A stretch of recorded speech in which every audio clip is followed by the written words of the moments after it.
Começando mais um Cinemasters. Hoje eu estou aqui com a Mariana Souza, que é presidente da APRO, gerente executiva da iniciativa Filme Brasil, de internacionalização do setor, fundadora da UEXT e do Programa para Liderança Feminina Visionárias. Seja bem-vinda, Mariana. Obrigada, Bruno. Muito feliz de estar aqui no Cinemasters. Um prazer, uma honra estar trocando essa ideia aqui com vocês. Prazer é nosso, Mariana. E já vamos começar então com tudo aqui, tá?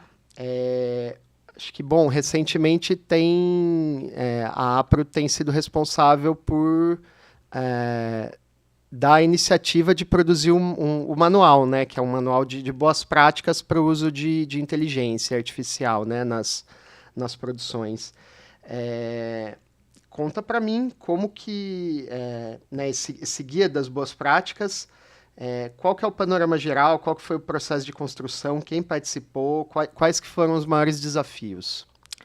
Bom, a gente, enfim, acho que vale uma breve apresentação da APRO, para quem não conhece. Sim. A associação. A APRO é a Associação Brasileira da Produção de Obras Audiovisuais. A APRO é uma jovem senhora que completou 2 anos atrás 50 anos. Então, a gente vem, ao longo desses anos todos, né, se reinventando e tentando dar direcionamentos para o mercado. Eu acho que essa é a grande missão ali da associação, além de, obviamente, representar os interesses das produtoras que estão ali representadas, né, dentro da associação, é tentar levar melhores práticas para o mercado. Hoje a APRO representa 130 produtoras em todo o Brasil. E a gente tem produtoras desde pequenas até as grandes produtoras, como a O2, Conspir, enfim, são parte hoje da associação. E a gente vem acompanhando essa questão do AI já há alguns anos, né? O AI não surgiu hoje. Uhum. Talvez esse ano a gente tenha percebido ele um pouco mais latente nesse mercado audiovisual, mas a gente, ao longo dos últimos anos, a gente vinha observando uma crescente, né, demanda dos clientes para que as produtoras usassem AI. E, ao mesmo tempo, acompanhando, do outro lado, a movimentação em Brasília, né, do governo em torno de uma regulação específica para uso de AI, sobretudo dentro desse nosso mercado, que é o mercado audiovisual. Uhum. A gente se debruçou em cima desse assunto internamente, junto com o nosso jurídico, mas a gente entendeu que sozinhos a gente não ia evoluir muito. No início desse ano a gente montou um grupo de trabalho com algumas produtoras, e produtoras com expertises completamente distintas, né? Então a gente tinha produtoras com perfil mais tecnológico, como a Brothers, outras mais com o olhar do entretenimento, como a Conspiração, outras mais de tecnologia, como a Vetor, enfim. Então a gente trouxe esse leque bem diverso de produtoras para poder nos ajudar a entender também como que estava a aplicabilidade disso no dia a dia das produtoras, né? Tanto do ponto de vista de mercado, para entender as demandas, como do ponto de vista das ferramentas, né? Do quão ela estava presente no dia a dia das produtoras. Porque uma coisa é a gente, dentro da associação, achar que essa ferramenta serve para isso, serve para aquilo. Outra coisa é as produtoras que estão ali no dia a dia usando essas ferramentas. Então, foi feito esse mergulho aí de 5 meses, entendendo o impacto disso, como isso estava sendo usado, questões de prazo, a questão de orçamento também, enfim. E aí a gente chegou nesse resultado, que a gente brinca lá na APRO, não é nem hype, nem resistência, é uso com consciência, porque é uma tecnologia que, de fato, ela veio para ficar e a gente, enfim, a história já contou para a gente que não dá para resistir a essas inovações, né? Nenhuma delas, né? Nenhuma delas. Contra a tecnologia a gente não briga. A gente entende a melhor maneira de usar e disso fazer parte do nosso dia a dia. E foi o que a gente tentou fazer. E dentro desse guia de boas práticas, a gente traz um leque de orientações e de recomendações práticas aí para as produtoras de como utilizar isso de forma responsável e como minimamente se proteger, tentando mitigar riscos, porque a gente sabe que existe uma zona muito cinza, como a gente não tem uma regulação específica sobre o uso de AI no Brasil, mas a gente tem uma série de outras leis que também servem, né, também podem ser implementadas nesse ecossistema. Então, a gente tem uma questão de direitos autorais muito forte no Brasil. Que é algo que já funciona bem, né? Exato. Uma lei trabalhista muito forte. A Ancine tem uma IN normativa, enfim, que estabelece os critérios para se cadastrar uma obra brasileira, enfim. Então, a gente tem uma série de normativas, né, dentro desse arranjo legislativo que abrange aí esse mercado do audiovisual, que eu acho que a gente precisa olhar nesse sentido, né, interpretando como que isso pode ser utilizado pensando nesse momento que a gente está vivendo com o uso de AI. E lembrando que é isso, sendo usado com responsabilidade, ele pode otimizar processos, pode otimizar recursos, enfim, eu acho que pode ser bem utilizado e, dependendo de como você utilizar, obviamente com uma certa segurança jurídica. E eu acho que a cartilha também traz esse lugar para você conseguir também ter um parâmetro, né, até para entender qual que é o meu risco, até onde eu posso ir. Né? Então, eu acho que tem um lugar onde você pode consultar e auxiliar mesmo na tomada de decisão. Eu posso ir até aqui, que o risco ele é menor, até aqui em diante o risco é um pouco maior. Enfim, a gente traz uma régua que você vai ticando e ela te ajuda a nivelar aí um pouco, é um checklist que a gente chama, te ajuda a nivelar um pouco a linha o nível do risco que você tá entrando, né, ao trabalhar com AI, porque, enfim, é inevitável. Todo mundo acho que vai acabar trabalhando com AI em alguma fase, né, da produção, ou na pré, ou na pós, enfim, você acaba utilizando. Com certeza. Acho que hoje quem não trabalha com, né, quem não usar qualquer tipo de ferramenta, vai estar fora do jogo, vai passar a estar fora do jogo, né? Então, a gente não tem como evitar. Mas é legal isso que você trouxe, porque assim, a APRO é uma associação que ela tem o foco maior são produtoras de publicidade, né? Mas, como você disse, você tem, dentro desse nicho, você ainda tem diversas produtoras que vão ter know-hows diferentes ali, né? Então, uma puxa mais para uma pós-produção, a outra tem uma visão mais criativa na produção de narrativa, né? Aí você tem produtoras mais clássicas que estão mais focadas em produzir hoje entretenimento, conteúdo, né? E eu acho que é legal isso que você trouxe, porque a junção dessas pessoas, né, com necessidades talvez um pouco diferentes, né, ali dentro dos seus workflows, né, talvez vão trazer uma solução muito mais abrangente, né, para essa questão que vai ser comum a todos, né? Total. A gente estava conversando há pouco, né, antes de entrar aqui. Tem a questão também de timing, né, das coisas acontecerem. Outro dia a gente, enfim, estava num evento internacional com uma Big Tech apresentando a plataforma deles. E aí a diretora que usou essa plataforma falando do processo de desenvolvimento do filme dela usando essa plataforma de AI. E ela deu um número ali que eu achei, para publicidade, por exemplo, super complexo, né? Para cada segundo de cena, foram feitas 100 prompts, né? Foram feitos 100 prompts para cada segundo de cena. Então, você pensa no mercado publicitário, que é um mercado que, enfim, você que vive esse mercado melhor do que eu também, sabe? Nunca tem prazo. Os orçamentos sempre apertados. A gente está sempre atrasado no cronograma. Sempre correndo atrás do rabo, né? Você imagina parar para fazer 100 prompts para cada segundo de cena? Olha que maluquice. Então, entender também qual momento de usar. Talvez numa série faça sentido. Numa publicidade, talvez não. Então, é isso. Acho que o uso de AI, eu acho que varia muito de acordo com o seu apetite, o timing das coisas acontecerem e se faz sentido ou não para aquela produção, né? Eu acho que é importante levar isso em consideração. Legal, aproveitando então, já é a próxima pergunta, né? Na sua visão ali de tudo que vocês conversaram e definiram, quais que são os principais medos e receios que o mercado tem em relação ao uso da inteligência no audiovisual, né? E como que o guia endereça esses pontos, assim, se você puder até dar exemplos até mais mais práticos aí nesse caso agora, né? Porque tem a questão principalmente acho que da substituição da mão de obra, né? Que hoje eu acho que é a principal discussão, né? O uso da inteligência ele é interessante para todos, né? Porém, quando esse uso passa a substituir um profissional, né, ou vários profissionais, que é o caso da IA, né, eu acho que é aí que liga o alerta para nós, né?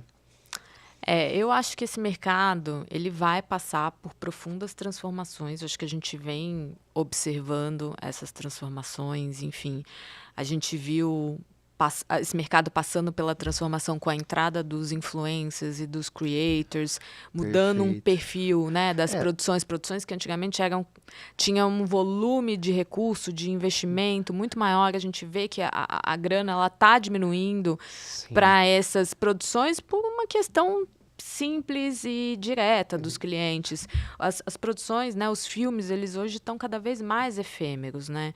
Antigamente a gente botava um filme no ar que durava, sei lá, 2, 3 meses. Campanhas que realmente tinham uma vida mais longa. Sim. E hoje você vê o filme no ar, sei lá, uma semana. Quando muito. Às vezes você vê na scrollada da sua visualização ali, pronto, acabou, né? Você não vai ver mais. Então, é isso. Não faz sentido eu investir aquele mesmo 1 milhão nesse filme que vai durar uma semana. Sim. Obviamente, os filmes maiores, eles continuam existindo, mas com um volume muito menor. E aí isso reflete no número de profissionais envolvidos, né? Nos sets de filmagem. Sets antigamente gigantescos, de 300 pessoas, talvez hoje seja uma realidade sets menores. E eu acho que a AI ela vem trazendo uma outra camada de mudança nesse mercado, né? Então eu acho que assim, o lugar dessa transformação, enfim, ela vai acontecer, eu acho que, e não só no nosso mercado, eu acho que se você olhar outros setores, setor bancário, enfim, mesmo hospitalar, eu acho que todo mundo, de certa forma, vai ser impactado, né, pelo Com uso certeza. do AI, não é só o audiovisual. Eu acho que o que a gente tem que preservar, obviamente, é que a gente consiga manter o craft dessas produções, né? E eu tenho certeza que para manter o craft dessas produções não vai ser substituindo essas pessoas por máquina, né? Acho que as pessoas, o olhar humano, até é isso, para fazer o prompt correto, você vai precisar de alguém que tenha referências, que tenha bagagem, que tenha um repertório que a máquina não vai ter, né? Então, trazer insights para cima, para compor esse projeto. Então, eu acho que o grande desafio, eu acho, é a gente conseguir passar para o mercado anunciantes, né, os grandes streamings, quando a gente fala de séries, enfim, para que eles entendam o valor do craft, de cada posição e do quão relevante cada um daqueles profissionais no ecossistema para poder gerar essa produção que a gente está vendo, né? E eu acho que a gente vive uma avalanche de informação todos os dias. Eu acho que o que diferencia um filme do outro é o quanto que ela consegue conectar com a audiência. Então, e eu acho que você só consegue essa conexão com o humano, não tem outro jeito, né? Então, eu acho que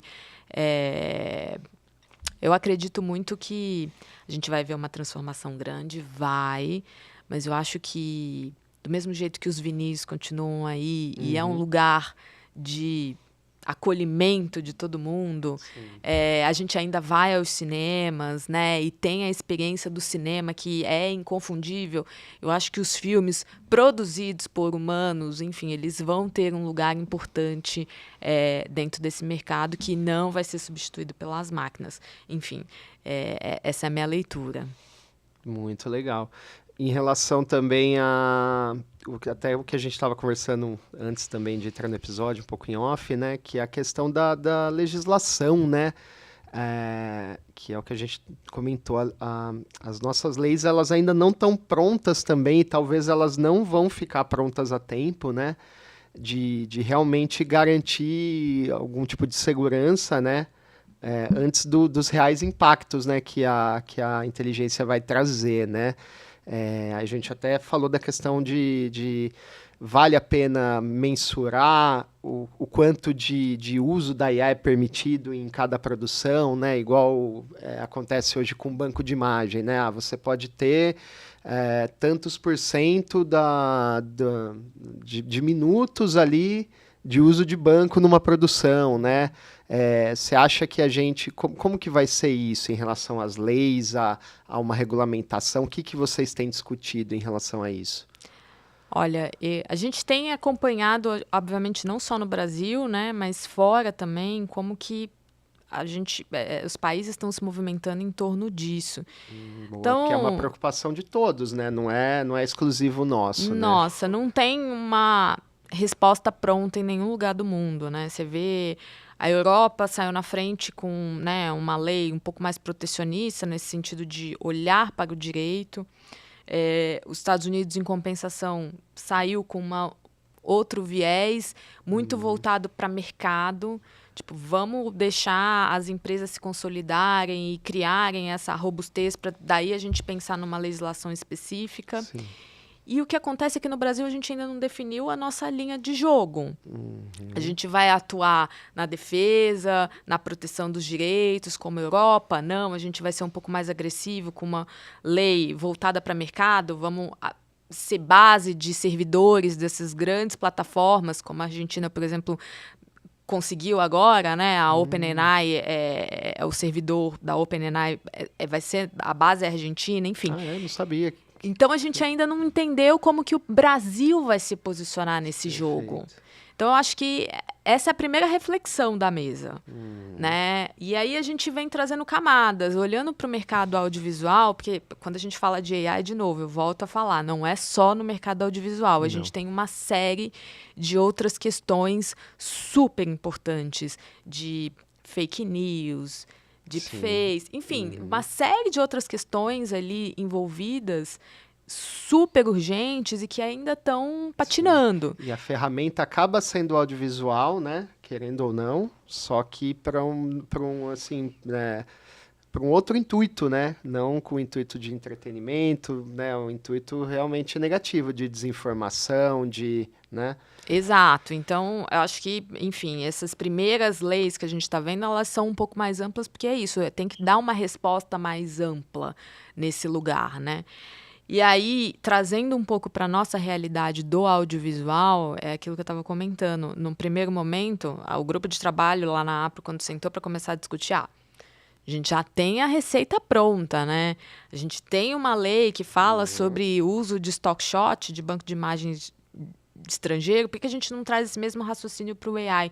Mas não funciona. Porque hoje a gente não consegue, né?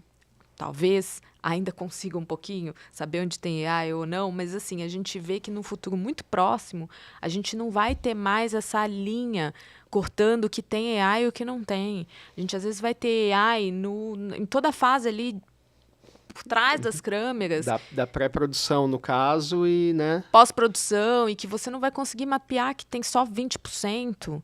Enfim, então é bem complexo o pensamento nesse lugar de proporcionalidade, porque a gente não sabe se a gente vai conseguir mapear e, acima disso, a gente vai conseguir comprovar para o Mancini da vida que foi utilizado só 20% de AI. Complexo fazer essa conta. É diferente do banco de imagem, né? Que é o que a gente tá falando. Banco de imagem, você sabe ali que é aquela imagem gerada por banco, ela tá presente ali numa edição final do vídeo por 4 segundos, pronto. Um vídeo de 30, você tem 4, você faz a porcentagem ali e você sabe que você, né? Tá dentro da legislação, né? Exato. Com a IA não vai dar para fazer esse levantamento, então, né? É mais difícil você mapear e mais difícil ainda você comprovar que você de fato usou só aqueles 20%. Então começa daí. A gente entende que talvez seja uma linha que mais difícil de ser implementada. Não digo que é impossível, mas, de novo, é mais difícil. Mas a gente entende que o audiovisual é um setor regulamentado. Então, a gente tem um DRT. Né? Hoje, um técnico cinematográfico ele precisa ter o número de registro dele na delegacia do trabalho para poder atuar. Né? O ator ele precisa ter o DRT dele, enfim. Então, a gente entende que talvez seja um caminho para a gente trabalhar, para que posições que são regulamentadas, que exista essa fiscalização mais dura do cumprimento dessa ficha técnica com esses profissionais. Então, ali você já garante algumas posições minimamente necessárias para uma produção existir. Enfim, não sabemos se é um caminho ou não, mas é um trabalho que a gente internamente está evoluindo para dividir, né, com o governo, para ver se, de repente, é uma forma da gente trazer essa discussão, aterrissar essa discussão no mercado audiovisual de maneira mais objetiva. Legal. Né? Até fazendo um parênteses disso, eu não sei também qual que... até que ponto vocês têm um certo envolvimento, mas com a parte dos sindicatos mesmo, do Sindicine e tudo mais, que regulamentam valores de cachê e tudo mais. Era uma discussão antes da IA um pouco mais frequente também, de a gente está pegando produções e está pagando abaixo da tabela, e como que vocês, ou não, já não era um tema tão... Então, a APRO, ela como associação, a gente não entra na mesa de negociação para discutir convenção coletiva, né? Acho que, para quem não sabe, o setor hoje ele tem uma convenção coletiva que é assinada anualmente, ela é atualizada, né, anualmente. Sim. E essa convenção coletiva ela é uma negociação dos dois sindicatos, do sindicato patronal das produtoras, que é o CIAESP, que está hoje embaixo do guarda-chuva da Fiesp, e do Sindicine, que é o Sindicato da Indústria Cinematográfica do Estado de São Paulo e tem algumas outras regiões no Brasil. Certo. Enfim, esses dois sindicatos se reúnem, 3 meses de negociação e dali sai um acordo, que é o acordo que serve de referência, e, de novo, a gente fala de piso remuneratório, né? Dali para cima é uma livre negociação. Sim. O sindicato ele não pode impor um valor de remuneração, ele pode estabelecer o mínimo, né, o piso, que é o que a convenção coletiva traz. Então, sim, eu acho que a gente, dentro da APRO, a gente sempre reforça a importância do cumprimento da convenção coletiva. É parte do critério de aceitação de um novo associado da APRO, uma declaração de nada consta do Sindicine comprovando o cumprimento da convenção coletiva, né, por parte das nossas produtoras. Então, o registro dos contratos, o cumprimento do piso, o cumprimento da jornada de trabalho, enfim. Então, a gente luta por isso. Não quer dizer que todo mundo cumpra, obviamente. Mas, do ponto de vista institucional, a APRO acha... Bom, eu volto a reforçar, é importantíssimo esse trabalho que os sindicatos fazem para conseguir minimamente garantir um ambiente saudável de trabalho, acho que para todo mundo, para trabalhadores e para produtoras, enfim, eu acho que é um ganho do nosso mercado. A gente, enfim, por causa do projeto Filme Brasil, que é o projeto Braço Internacional da APRO, a gente acaba tendo acesso e contato com outros mercados, e a gente vê o quanto que, por exemplo, os nossos vizinhos no mercado mexicano, eles sofrem por não ter um sindicato e não ter uma convenção coletiva forte para poder ajudar a orientar o mercado, a regular o mercado. Então, a gente vê abusos muito tristes no mercado mexicano, e você vê que é um mercado super profissionalizado, que está ali colado com Hollywood, mas que vive uma série de abusos por não ter essa força sindical que o nosso país tem. Então, eu acho que tem os ganhos. Obviamente, eu acho que tem muito a evoluir nessa discussão, essa questão de AI. Eu acho que o sindicato poderia estar mais avançado em torno disso, principalmente na parte de treinamento desses profissionais para estarem aptos a atuar nesse novo sistema, né, nesse novo ambiente que a gente está inserido. É o que a gente que a gente vem tentando fazer lá dentro da APRO, por isso também da cartilha, estimular as produtoras que elas se atualizem, que elas corram atrás, que elas, né, entendam como a plataforma funciona e como utilizar a plataforma da melhor maneira possível, porque é como você falou há pouco, quem não usar vai ficar para trás. Eu acho que isso vale para os técnicos também. Eu acho que quem não usar vai ficar para trás, porque talvez você exista, mas todo o seu entorno ali, você vai usar ali uns AIs para estar te ajudando, enfim, para poder conseguir atender os prazos, porque os prazos que já são curtos, eu acho que com o AI vai vir uma pressão para esses prazos serem ainda mais curtos, né? Sim, sim. Voltando um pouquinho no assunto, né, que você comentou das produções, né? Se a gente passou, acho que a primeira, né, uma das primeiras transformações foi a mudança do analógico para o digital, né, que já foi ali uma mudança de paradigma né, na produção como um todo, né?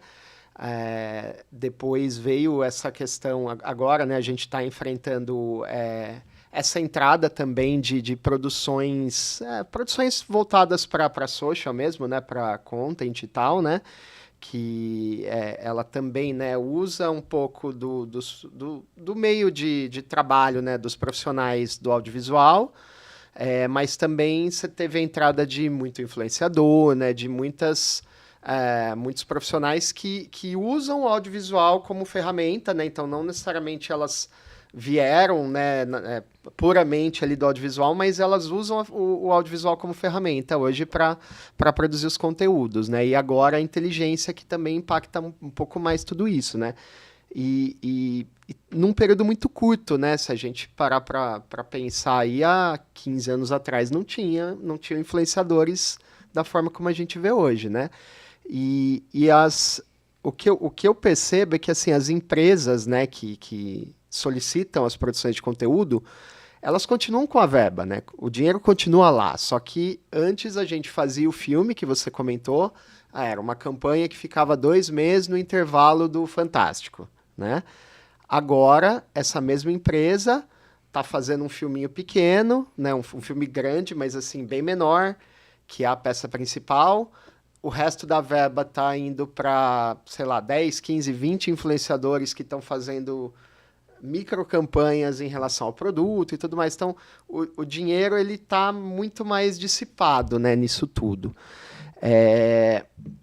E aí, bom, trouxe tudo isso para a gente tentar entender como que você avalia, né, como que a Apro tal, e as produtoras que vocês têm contato, como que vocês estão avaliando essa mudança na produção de conteúdo, né, de antes ter uma peça ou menos peças, e agora as produtoras elas meio que estão sendo forçadas a ter essa multi-entrega, né, em diferentes canais, de diferentes tipos de conteúdo audiovisual.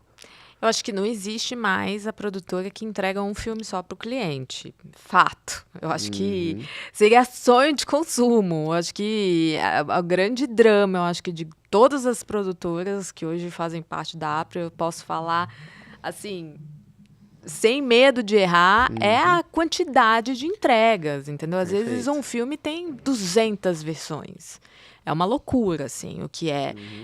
E às vezes é isso. Você tem uma diária que tem lá o filme Hero aprovado, o roteiro, e mais 5 que você precisa rodar, que você não sabe nem qual que é o roteiro ainda. Sim. Que você vai descobrir às lá vezes no não dia. É nem a produtora, às vezes tem um story maker lá que vai rodar uns dos filmes, ele acaba usando a estrutura, né, que está disponível lá, é o ator que já está lá, é a maquiagem que já foi contratada, e só que ele entra lá com a no câmerazinha, intervalo, com o exato. celular, às vezes, né?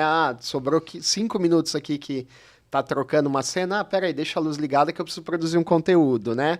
E no final das contas é o cliente que está pagando por isso, então assim, a entrega desse story maker, ela tem que estar inclusa ali, né? E ninguém pode torcer o nariz para isso, né? Então, assim, sim, mas eu brinco lá na APRA que eu falo combinado não sai caro nem barato. Perfeito, claro.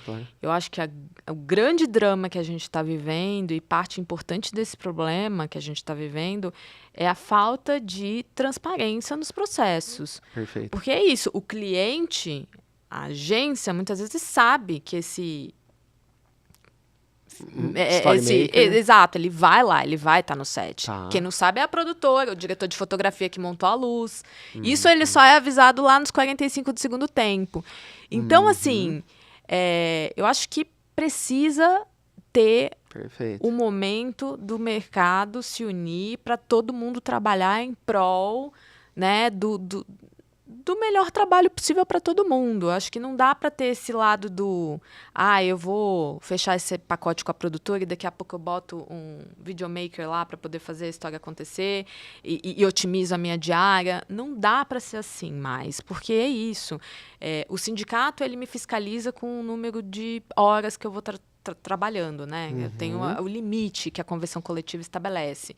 Eu tenho toda essa questão, né, de entregas que precisam ser respeitadas. Então, é uma carga pesada que realmente ela precisa ser discutida, compartilhada de maneira transparente. Tem que estar todo mundo ciente que que as coisas vão acontecer, ou vai ter uma outra equipe fazendo tal coisa, ou a própria produtora, olha, eu preciso eu preciso que tenham entregas extras aí. Você consegue pôr um profissional seu, né, de vocês, que esteja inteirado com o resto da equipe, que isso esteja num cronograma, numa OD e tal, para tudo isso funcionar, né? Com certeza, porque às vezes é isso. Às vezes você tá com, né, um creator, alguma coisa assim, e fala, putz, isso aqui tá dentro do pacote. Às vezes não, né? E às vezes coloca o cliente numa situação de risco porque o cliente nem tá sabendo.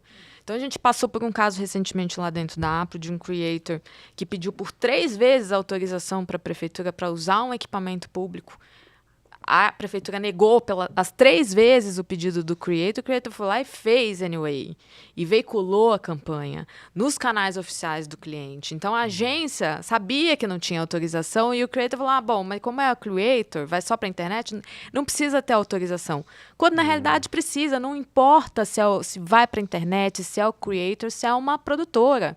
Gente, as regras são as mesmas. E aí volta a falar, né? A regra da convenção coletiva é a mesma, a hora da jornada de trabalho é a mesma. Então, a gente precisa parar de achar que, porque é internet, porque é um influenciador, ele pode fazer do jeito dele, tá tudo bem, e não tem... Existem leis. E a mesma coisa vale para o AI. Porque é só para o AI, vai só para a internet, não tem problema. Existem leis. Sim, existem normativas que precisam ser cumpridas. Esse é um setor regulamentado.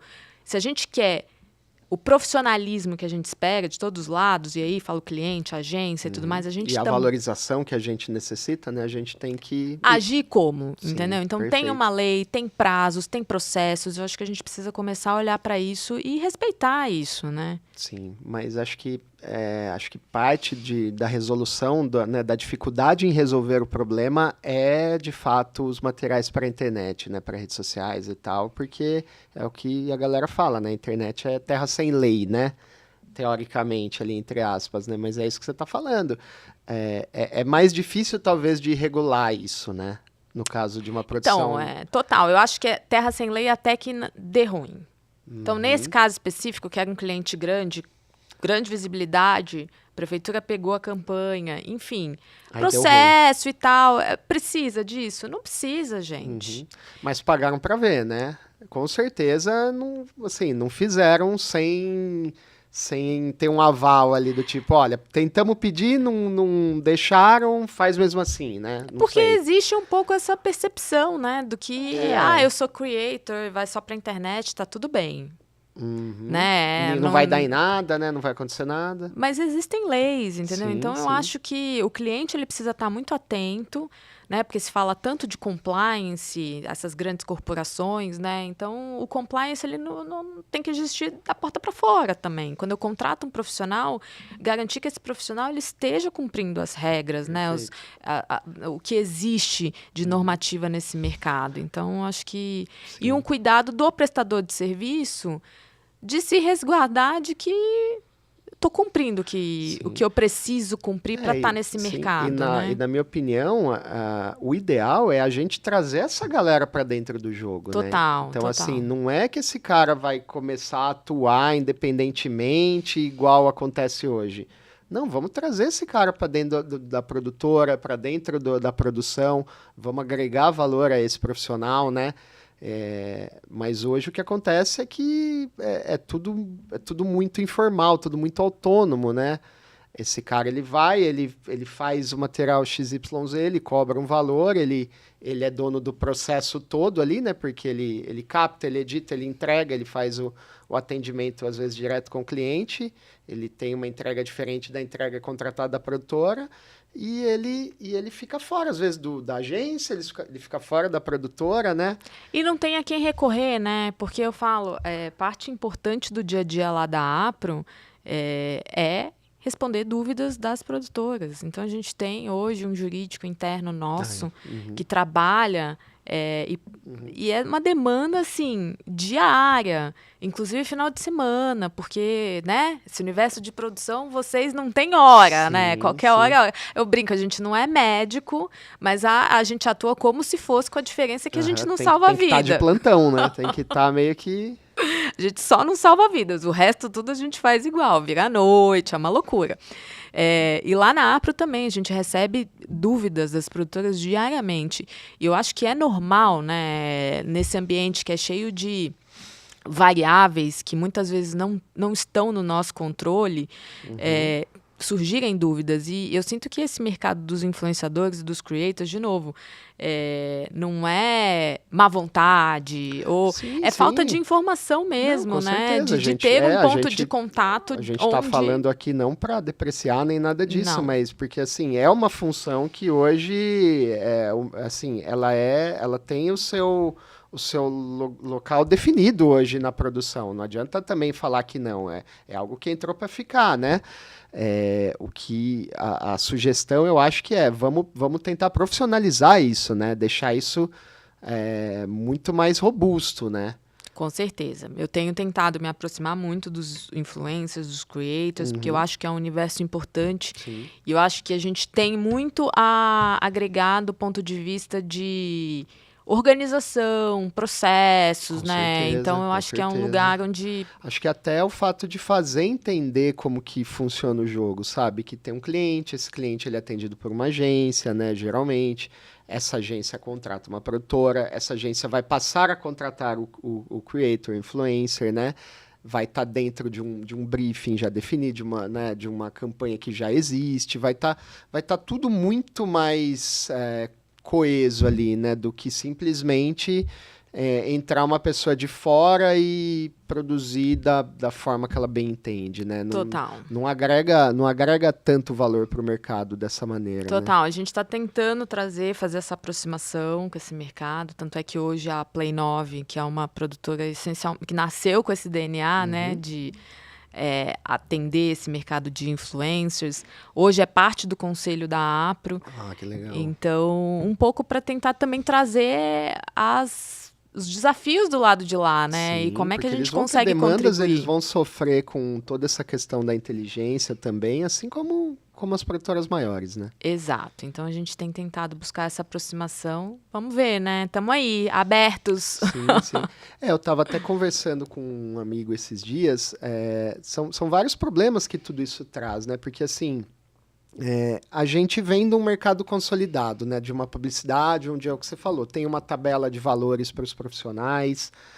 O mercado, ele já atua, né? Se você hoje orçar um filme grande com duas produtoras do mesmo porte, a diferença de valor nos orçamentos vai ser provavelmente mínima, né, entre as produtoras. Então, assim, tem um valor de mercado definido, um valor de produção agregado ali, né, que já existe. A questão é, quando você pega, por exemplo, produtoras muito menores ou profissionais autônomos como esses, né, que assim, ele atendeu um cliente e ele cobrou um valor ali mais em conta, aí ele pega para fazer uma produção um pouco maior. Ele não tem, né, teoricamente, ele não considera vários dos custos ali de produção, ele faz aquela produção num valor muito menor. Quando isso acontece, o mercado como um todo perde, né? Porque o fato de uma produtora cobrar ali um valor de mercado, né? Um valor, digamos, justo, de mercado, ela está proporcionando ali com que a produção aconteça, com que vários profissionais sejam contratados, com que a produção, né, role da melhor maneira. Quando esse profissional pega essa produção e cobra, sei lá, 10% do valor, o que vai acontecer? O cliente ele sabe que ele está pagando menos e vai ter um produto inferior, né? Ele tem um pouco, talvez, essa noção. Porém, às vezes ele vai até usar isso para baixar o valor daquela produtora que cobra o valor correto, né? Então, assim, olha, eu sei que seu produto é melhor, mas ó, o fulano ali me cobrou 10 mil reais e você está me cobrando 60, então você vai ter que me fazer agora por 40 esse filme. E aí, 20 mil reais se perdeu no processo, digamos, né? Então, abaixa o valor do mercado todo, né? Então, é isso que a gente alerta, né? É normal ter essa questão das divergências de valor e tal, mas quando o mercado se regula dessa maneira, né? Com novos profissionais entrando, às vezes não sabendo o valor que aquele produto poderia ter, né? Ele está tirando todo o investimento de uma cadeia audiovisual, né?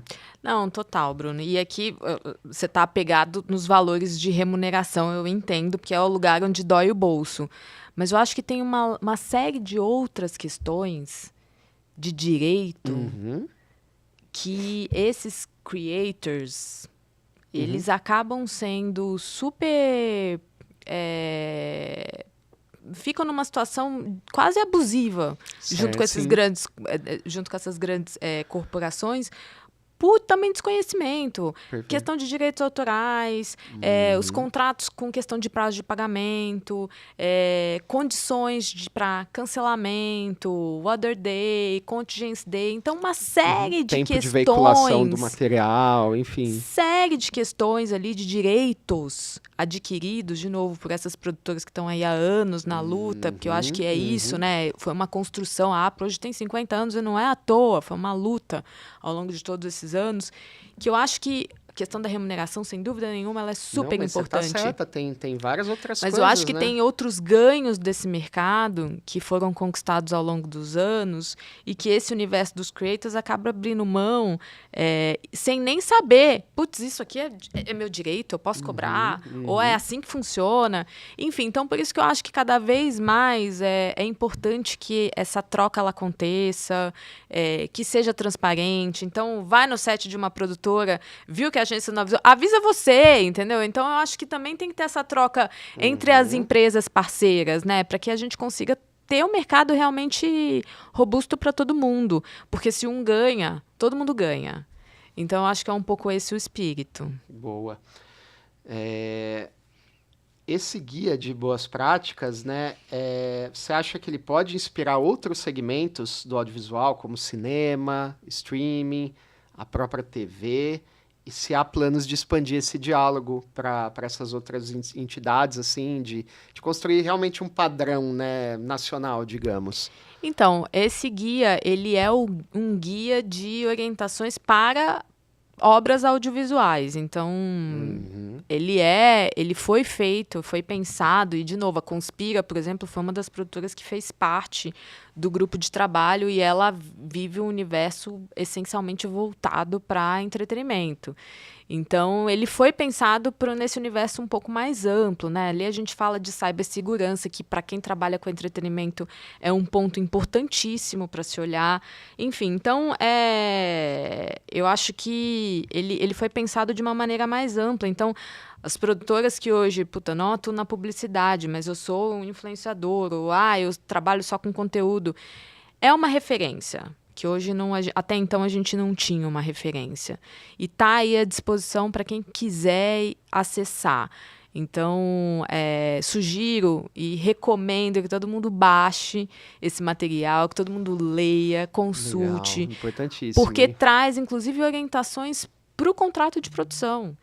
Então, ali, para quando você estiver negociando uma produção que tenha uso de AI, para que você se resguarde de que, por exemplo, as responsabilidades elas estão ali sendo compartilhadas por todo mundo que está envolvido. Então, o nosso guia ele traz até uma sugestão de redação para quem não tem, enfim, jurídico à disposição, traz ali um termo de sessão, né, com os profissionais que vão estar envolvidos, que profissionais que vão estar envolvidos no processo, eles precisam ser notificados e estarem cientes que esse material está sendo utilizado para uso de AI também. Então, o guia ele traz uma série de recomendações também práticas para o dia a dia de produção, né? No mercado como um todo. Como um todo. Qual que é a forma mais fácil de acessar? É no site de vocês? No site. É aproai.com.br e está à disposição para todo mundo que quiser acessar. Não é restrito às nossas produtoras, porque a gente entendeu que realmente era um material que precisava ser divulgado no mercado. E é leitura obrigatória mesmo, hein, galera? De verdade. Tem que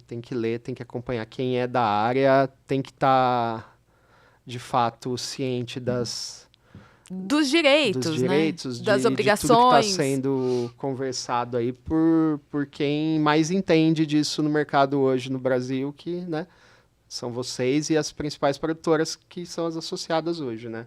Bom, dentro da APRO, né, você é responsável por vários outros projetos, né, que é a diversidade e inclusão, né, aparece como pauta, né, relevante também. Teve até tem um lance da parceria da ONU, né, Mulheres via Aliança, Sem Estereótipos, e o Projeto Visionárias, né? Conta um pouquinho para nós o que são essas duas iniciativas. Tá, bom, eu, quando assumi a APRO, já tinha na casa um programa com o CRIA, Instituto CRIA, para quem não conhece, é um instituto, enfim, fundado pelo apresentador Luciano Huck, que todo mundo conhece, e voltado para a formação de jovens periféricos, né? Então, se não me engano, são 7 oficinas que eles passam com várias áreas específicas, né? Direção de fotografia, montagem, figurino, enfim, esses jovens passam, né, um ano inteiro nessa escola CRIA, passando por todas essas oficinas específicas em cada área do audiovisual. E no final do ano eles apresentam um projeto de encerramento de curso, que aí é um doc, curta, enfim, uma obra audiovisual. Exato. A APRA ela apoia essa iniciativa desde 2003. Então, eu acho muito legal falar isso, porque antes de se falar de inclusão, de diversidade, enfim, a gente já estava lá entendendo... Já estava lá muito antes desses temas serem, né? Exato, entendendo a importância de devolver para o mercado um pouco do que a gente absorve, né? Então, a gente sempre atuou em parceria com o CRIA na inserção desses jovens, porque esses jovens passam, né, por esse processo de formação e no final do ano apresentam lá seu curso, a gente sempre entrava nessa ajuda para inserir os jovens no mercado com um primeiro estágio dentro de uma das nossas produtoras. Que legal. Eu acho muito legal porque hoje a gente vê jovens que saíram do CRIA no mercado, então a gente tem a diretora Jéssica Queiroz, que hoje está na produtora Miss Sunshine, que saiu do CRIA.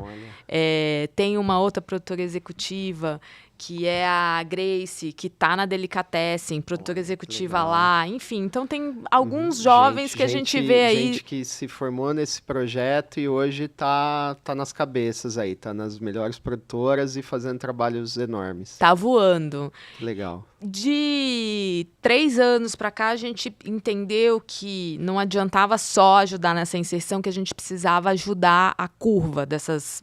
para a publicidade, principalmente, porque o mercado publicitário ele é muito diferente do audiovisual como um todo, né? Eu acho que essa dinâmica com as agências, tratamento, orçamento, devolução criativa, storyboard, enfim, tem toda uma nomenclatura, porque a pessoa saindo ali de um curso, é importante ter esse primeiro... quase um glossário, né? Do que é o quê, quem faz o quê, enfim. Então, a gente tem eu brinco que é uma pós, que chama Novos Olhares na Publicidade, que a gente fez aí em parceria com o CRIA. É um programa que hoje é liderado por um dos diretores da casa, né? Que é o Delay, que é um cara que tem uma visão incrível de mercado, enfim. Ele montou um pouco esse material didático para a gente conseguir formar esses jovens. Então, a gente está na 3ª turma, 30 alunos em cada turma, e são 3 meses aí desse intensivão do mercado publicitário, de como funciona esse mercado publicitário, para tentar ajudar a alavancar ainda mais esse processo de inserção dos jovens. Então, a gente tem essa iniciativa com o CRIA voltada aí para jovens periféricos. Fora isso, enfim, eu sendo mulher... neste mercado audiovisual, enfim... Sabendo as dificuldades, né, que vocês têm, de fato, para, às vezes, se inserir em funções, em produções, né? E olhando mesmo para o entorno, né? No Sim, dia a dia sim. da APRO, as nossas reuniões, os nossos encontros, sempre majoritariamente homens, brancos, héteros, enfim. Então, a gente, enfim, entendendo esse lugar onde eu estava e vindo da família que eu vim, enfim, eu vim de uma família que minha avó foi, enfim, viúva por 2 vezes, criou 12 filhos, minha mãe, enfim, 3 meninas em casa, sempre uma mulher à frente do tempo dela, acho que foi um belo exemplo. Eu falei, sentada nessa cadeira eu não posso não fazer nada. Sim. Então, a minha jornada nesse lugar de dar luz às mulheres começou com um programa chamado Free the Work, que nasceu nos Estados Unidos, com uma diretora israelense chamada Alma Horel. Ela criou esse programa para dar visibilidade a mulheres, começou com mulheres, né, no mundo inteiro. E, enfim, depois ampliou o leque para outros talentos subrepresentados. E foi uma iniciativa na qual eu tive a honra de ser convidada para ser uma das embaixadoras no Brasil. A gente trouxe esse projeto para o Brasil em 2007, eu acho, na época, eu já nem me lembro mais. Porque eu vou deletando os números, eu sou péssima de número. Mas ninguém lembra, né? Mas a gente trouxe esse programa para o Brasil e foi, assim, de uma satisfação tão grande, porque quando a gente começou a rodar esse programa no Brasil, a gente tinha, acho que 7 mulheres na plataforma, uma plataforma internacional. E depois ali de 3 anos de trabalho, a gente já tinha mais de 40 mulheres na plataforma, diretoras na plataforma. Então, é muito bacana ver o crescimento dessas mulheres na direção. Então, a gente teve esse trabalho de construir isso na direção. E uma vontade antiga minha era de trazer isso para outros setores da produção, porque eu via que existia uma lacuna ali. Na direção, a gente até via uma ou outra diretora acontecendo, enfim. A gente via esse número crescendo, essa demanda crescendo, mas outras posições não acompanhavam.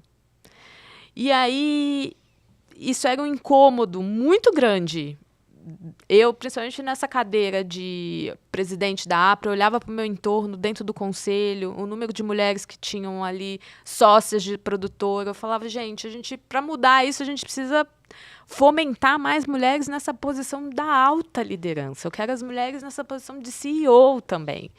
Então, a gente criou dentro da APRA um programa chamado Visionárias, que ele tem como objetivo fazer uma mentoria com essas mulheres que estão em alta posição de liderança. Como é que eu consigo ampliar a habilidade dessas mulheres para que elas consigam alçar voos cada vez mais longos?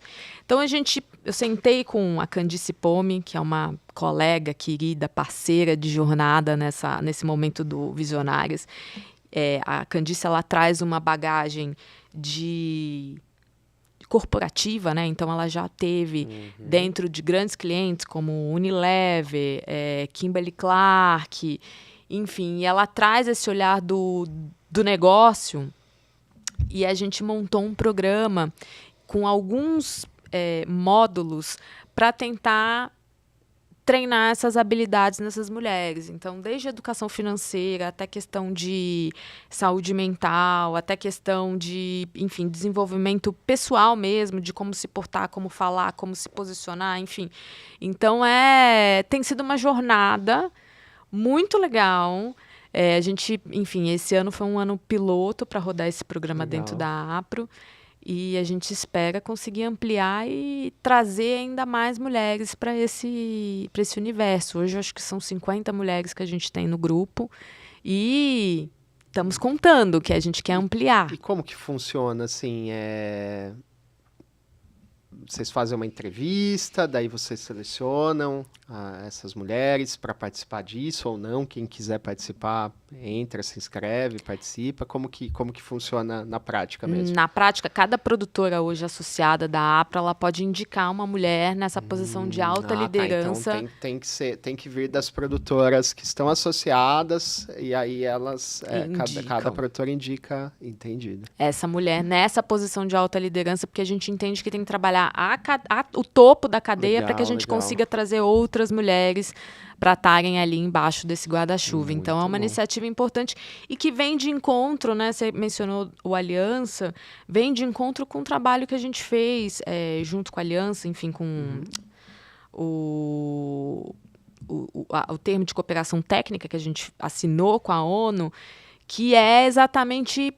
fala um pouco sobre isso, né? Não só ampliar o número de diretoras, mas também de ampliar o número de mulheres em posição de liderança dentro do processo, né? Nas posições de cabeça, e também o volume. É nosso objetivo, quem sabe um dia a gente consiga ter produções 50%, que eu acho que a gente evitaria uma série de problemas, porque a gente, enfim, eu falo que a questão de assédio dentro do set de filmagem, todos esses outros problemas que a gente vem um pouco desse desequilíbrio que a gente vive. Com certeza, né? Se você tem uma minoria ali, às vezes para lutar, para brigar, para se juntar, fica inviável, né? Exato. Então é isso, é tentar instrumentalizar essas mulheres de conhecimento para conseguir alçar voos ainda mais longos. Acho que esse é o objetivo aí do Visionárias. Que legal, muito bom. Vamos falar, voltando um pouquinho para a APRO, vocês atuam em 3 frentes, né? Que é essa capacitação técnica, a internacionalização, né? Que vem através do Filme Brasil, e o advocacy, né? Que é a defesa do setor. Queria que você explicasse um pouquinho cada uma delas e me falasse qual que hoje, dessas 3 vertentes, qual que é a mais desafiadora, né? Qual que é a que talvez demande mais esforços aí para vocês conseguirem atuar.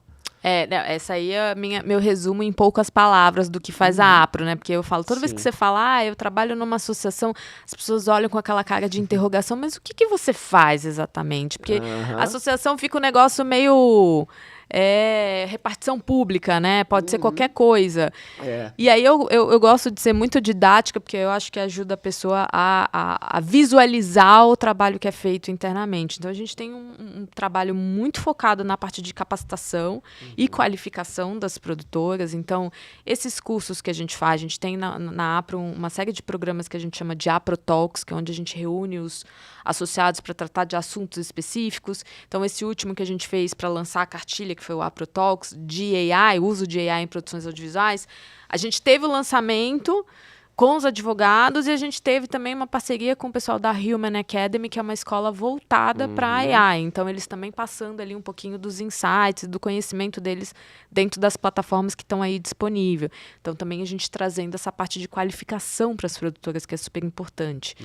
A gente tem uma parceria com o Sebrae, que é o Projeto Objetiva. O Projeto Objetiva é um projeto de EAD, ensino à distância. São 7 módulos, que vai desde a parte de gestão, a parte de contratos, distribuição, inovação. Então, são uma série de cursos ali online que você pode fazer.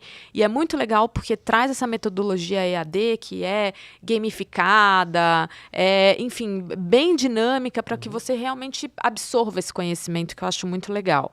Então, é uma parceria que a gente tem olhando muito para os pequenos, porque dentro da APRO a gente ainda tem pequeno, mas os pequenos já estão um pouquinho mais maduros, vamos dizer assim, né? Não são pequenos iniciantes, assim, né? Os novos entrantes. Então, os novos entrantes têm o objetivo, que eu acho que é um lugar para começar, para ir entendendo o que é cada stakeholder nesse mercado, né? Que cada pecinha nesse mercado da indústria audiovisual. A gente tem esse braço de internacionalização, que é uma parceria que a gente tem com a Apex Brasil, que é a agência do governo de promoções às exportações e investimento. Uma parceria que completou esse ano 20 anos.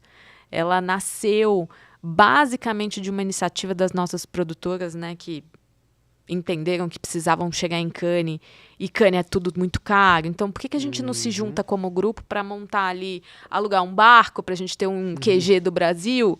E aí a gente tem esse lugar meio organizado. O Filme Brasil nasceu daí. E hoje é uma potência. Hoje as nossas produtoras juntas, né, a última balanço de, enfim, negócios gerados, a gente bateu a casa dos 54 milhões de dólares, essas produtoras. Então, além de Cannes, que hoje a gente vai super organizada, com uma delegação, esse ano foram 37 produtoras com a gente. Nossa, é bastante. Muita gente. Enfim, a gente tem ações em Londres, nos Estados Unidos. A gente traz compradores para o Brasil para participarem de rodada de negócio com as nossas produtoras. Então, tem uma série de outras iniciativas que nasceram a partir dessa iniciativa do barco. Eu falo, o barco ele não existe mais, mas o pensamento associativo, né, de união dessas produtoras, ele continua aí firme e forte. É até legal a gente explicar um pouquinho para a galera que, assim, né, a gente tem públicos de todas as assim, digamos, também... São várias classificações, né? A gente tem produtores independentes, filmmakers, a gente tem produtoras de pequeno porte e tem uma fatia do mercado high-end também, né? E, por exemplo, o Festival de Cannes é um festival importantíssimo que várias produtoras, às vezes, quase sempre, né, produzem filmes, assim, quase que... às vezes não tem nem o investimento do cliente, né? Não estou errado? Mas, assim, eu vou fazer um filme para você, esse filme não vai custar nada ou vai custar preço de custo, mas é um filme que a gente vai fazer voltado para tentar concorrer em Cannes, porque a premiação, ela traz um status, um reconhecimento para a produtora que depois ela vende outros projetos, ela fecha outros negócios, né? Então, por isso que você falou, 37 produtoras que provavelmente produziram algum tipo de conteúdo ali para enviar para o festival, para estar presente, né? Porque é como se você fizesse um investimento, né? Para você ter um filme no portfólio e ter a chance de ganhar essa premiação, né? Eu acho que tem um lado da premiação em si, mas Cannes virou uma grande plataforma de também networking, de contatos. Porque eu falo, a gente não vende xícara, a gente não vende sapato. Então, o cliente, no fim do dia, ele compra esse relacionamento aqui, o olho no olho e a confiança de que você vai entregar meu trabalho. E quando a gente fala de mercado internacional, essa construção de confiança e essa relação, ela é muito mais complexa de você construir. Não adianta você achar que você sentado na sua mesinha aqui no Brasil, mandando um e-mail pro cara de Nova York, só isso vai resolver o problema. Não vai, não é isso que vai construir ali essa relação. Então, eventos como esse, como Cannes, o Cíclope, que é um outro evento que a gente apoia, que acontece na Alemanha, enfim, são importantíssimos, porque a partir desses contatos, dessas conexões, é que ali vai surgir a oportunidade de um pitching, de um orçamento, de uma conversa mais aprofundada sobre um diretor, sobre uma locação que ele está perdido, não sabe onde ir. Puta, se tem alguma coisa que funciona no Brasil... De trazer uma produção para o Brasil, né? Uma produção que, sei lá, o pessoal não sabe onde vai gravar. Vamos trazer para cá, né? Exato. E eu acho que nesse ambiente que a gente vive com tanta informação... Porque todos os dias a gente abre o telefone, o TikTok, o Instagram, e-mail marketing, enfim, é uma avalanche de informação. O que vai diferenciar você da outra produtora? É isso. Puta, falei com aquele cara, ele me passou uma confiança, eu vi que ele fez um outro projeto, não sei aonde, eu acho que pode funcionar para mim. Então, essas relações, esses festivais, eles acabam ajudando a fortalecer essas relações pessoais, que são importantíssimas no nosso mercado. Então, Cannes virou essa grande plataforma de relacionamento também. Então, tem um lado do festival, que obviamente é importantíssimo, mas não é só isso. Por isso que 37 produtoras, elas investem para estar lá. É um lugar de troca, onde você consegue se conectar com profissionais do mundo todo. E estão ali, né? Eu brinco que é a semana de moda da publicidade. A gente está ali, é uma semana... Week, né? Exato, é uma semana que você tem para ver, ser visto e... promover muito os seus produtos ali, para todo mundo ver que você está na vitrine. Então, é um pouco isso que a gente faz, a gente ajuda embalar esse lugar de Brasil, para que essas produtoras tenham também essa vitrine de Brasil para estarem ali expostas de alguma forma e com essa visibilidade, né?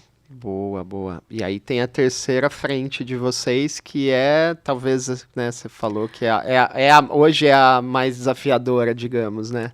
Eu acho que cada uma, obviamente, tem seu desafio, sem dúvida nenhuma, mas eu acho que a advocacy, ela hoje, principalmente quando a gente olha para esse momento, né, de AI, agora também a gente está nesse momento de regulação da lei do VOD, da lei dos streamings, enfim.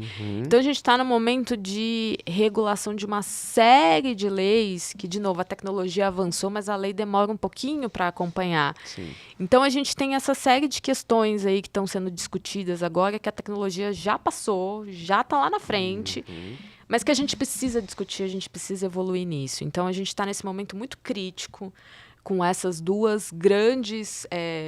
esses dois grandes marcos legais que a gente está, né, discutindo no Congresso, tanto a lei do VOD quanto o PL do AI, que tem tomado bastante a nossa energia, o nosso tempo, tirado o sono de muita gente. Imagino. Porque a gente sabe a importância dessas duas leis para o mercado, né, para a existência, né, para sobrevivência de muita gente. Realmente sim, acho que vai ser divisor de águas isso, né? Assim, a velocidade que vocês vão conseguir interferir vai ser crucial ali para salvar algumas almas aí, né? Nessa luta, né? Total, não. E a gente tem que lembrar que a gente está com um Congresso desafiador, né? Eu acho que o governo tem enfrentado muito desafio para conseguir avançar nas pautas no Congresso. O nosso setor não é diferente. Eu acho que o governo tem uma série de prioridades. A gente vê reforma tributária, reforma administrativa, enfim. Uma série de questões, e a gente está ali, né, tentando avançar. Um espaço, né, tentando um espacinho também. Nessa agenda tão concorrida. Então, enfim, é desafiador. E eu acho que o que a APRO vem tentando fazer é ajudar, sobretudo, né, os parlamentares, ajudar o governo para que a gente consiga trazer um pouco essa realidade de mercado, de como essa indústria opera, enfim, para tentar aterrissar, né, as discussões da melhor maneira possível, né, e tentar trazer um pouco essa realidade do dia a dia das produtoras. Boa. Voltando um pouquinho na questão da internacionalização, o que você, qual que é a sua opinião em relação o que falta ainda para que mais produtoras consigam atingir esse espaço global, né? Essa internacionalização que vocês tanto oferecem aí, tanto pregam, né? Olha, é um processo. Eu falo para as produtoras quando elas ingressam ali no Projeto Filme Brasil, eu falo, trabalhar mercado internacional é pensar a médio e longo prazo. Não adianta você achar que você vai num primeiro evento internacional, você já vai voltar com um orçamento de 2 milhões de dólares fazendo e vamos lá. Filme grande, pronto. Não é assim que funciona. Não é assim que funciona porque eu acho que é isso. É um mercado onde a concorrência é ainda mais desafiadora. É um mercado onde o Brasil ele sai, infelizmente, com uns 5 passos para trás, porque a gente tem essa questão dos incentivos fiscais. Então, hoje existe uma política de cash rebate, tax rebate, que vários países utilizam.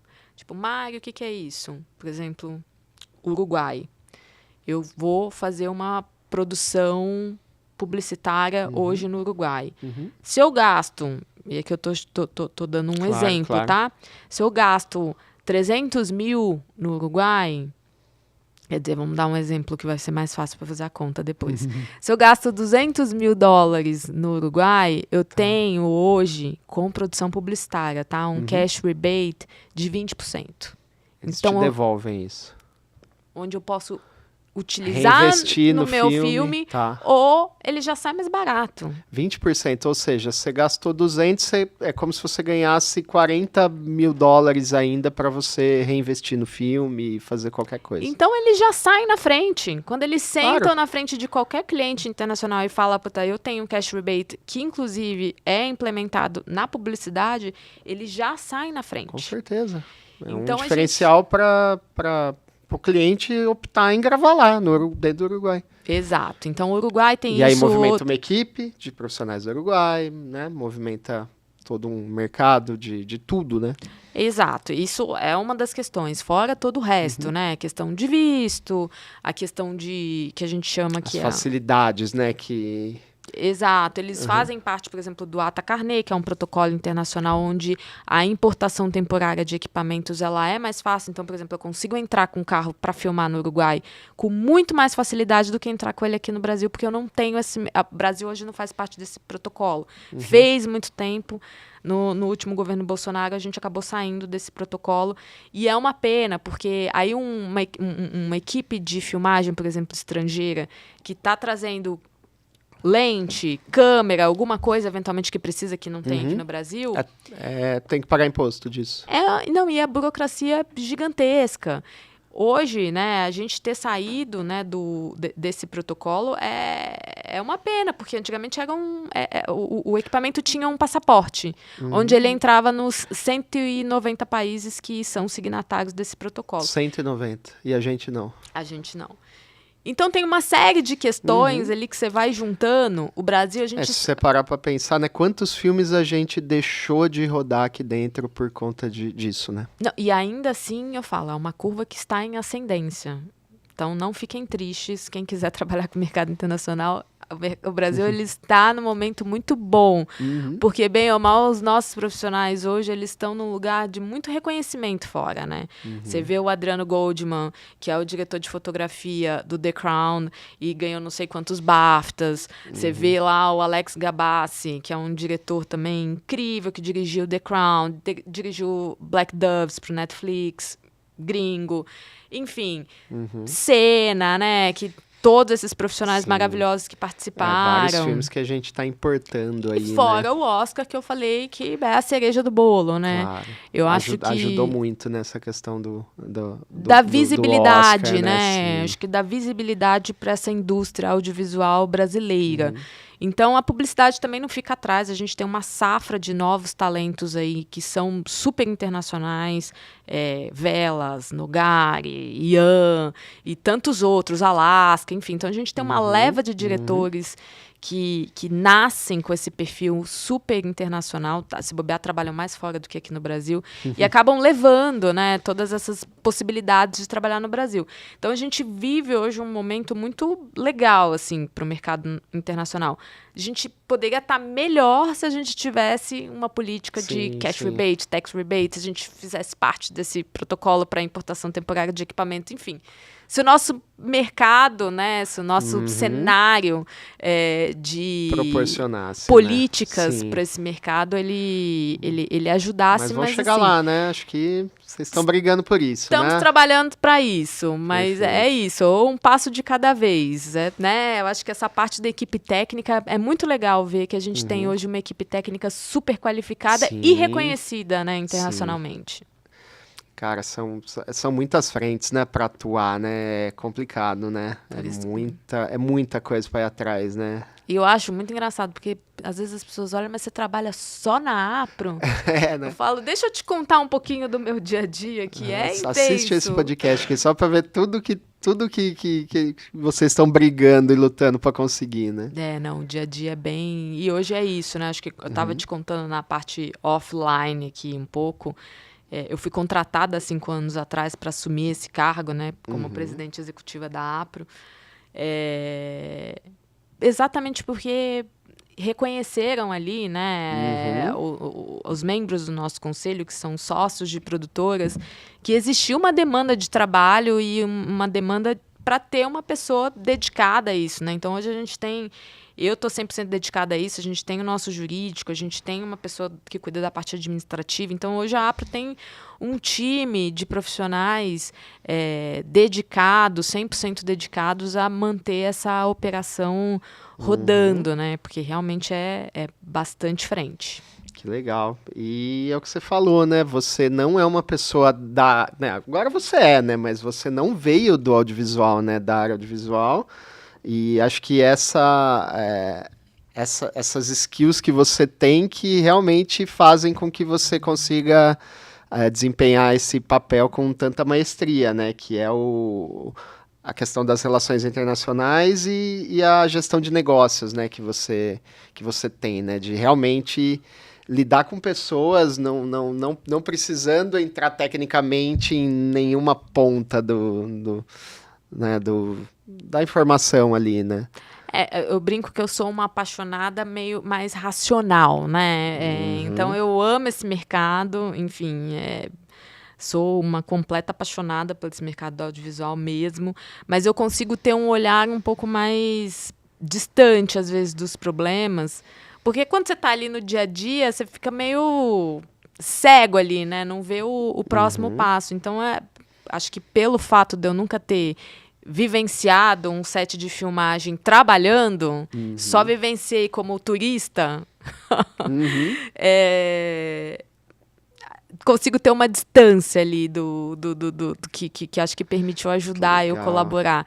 Então é isso, quando eu assumi essa missão, inclusive eu lembro que foram 6 meses ali do conselho me chavecando, literalmente, e eu falando não, porque eu tinha um pouco essa insegurança, né? Puxa, eu já trabalhava na parte internacional, eu tenho esse DNA do internacional, que eu gosto de fazer, enfim. Minha primeira formação é em relações internacionais. Vim de Brasília, enfim, convivi com diplomatas a minha vida inteira. Então, é um lugar onde eu me sinto muito acolhida. É a sua zona de conforto, né? E realmente curto. Eu curto essa coisa de conhecer outras culturas, de lidar com culturas diferentes. Enfim, eu gosto disso. Então, isso me alimenta, né? Então, eu já tinha uma história bem sucedida dentro de Filme Brasil, porque eu fui para a APRO para cuidar do projeto Filme Brasil. Então, quando veio o convite para assumir a presidência, né, da APRO, eu falei, mas, gente, ali tem uma série de questões que eu não sei se eu tenho o perfil, né? Essa questão de lidar com sindicatos, essas questões ali mais de lei, né? Não sei se eu vou conseguir ter um bom desempenho à frente desse lugar. E foi um desafio gostoso. Hoje estamos aí. Sobrevivi à pandemia, que foi meu primeiro grande desafio e teste de fogo, né? Sim. Enfim, consegui botar esse setor de pé tão rapidamente com um protocolo que permitisse que todo mundo voltasse aos sets de filmagem em segurança. Então, acho que foi o primeiro grande teste de fogo ali. Já começou no hard, né? Já começamos no hard. E ali eu acho que foi um lugar que eu falei, puta, acho que pode ser que dê bom isso aí, hein? E tamo aí, tentando. Pô, que legal. Você tá desde 2007 lá, né? Então, 12 anos, é isso? Não. Mais. Você é que eu tô vendo, 2007 a 19, em 19 você virou presidente, então. 19 eu virei presidente. Você tá há 6 anos na presidência. Na presidência, então, tá.